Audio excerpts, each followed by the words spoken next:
আজকাল সঠিক সময় কেউ বলে না, কেউ ফাস্ট, কেউ স্লো।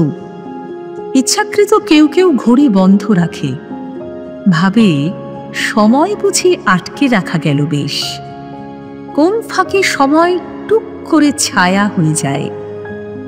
কত দূর যেতে হবে কেউ জানে না, কোথায় থামতে হবে তাও। কতটা পান মেশালে জীবন সূর্যের মতো উজ্জ্বল হবে কেউ জানে না। চারদিকে ভীষণ খোঁড়াখুঁড়ি। নিজের বলতে বুঝি যা সব, অর্থাৎ পুত্র, কন্যা, বাড়ি, নারী, এরাও হরপ্পার ফসিল হয়ে যায়। সবকিছু সময়েরই খেলা।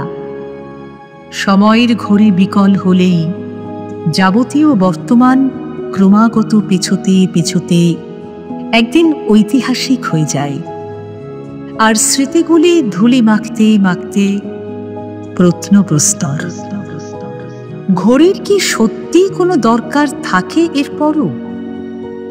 আমাদের হৃদয়েই তো বেঁচে থাকে এক অক্ষয় ঘড়িঘর।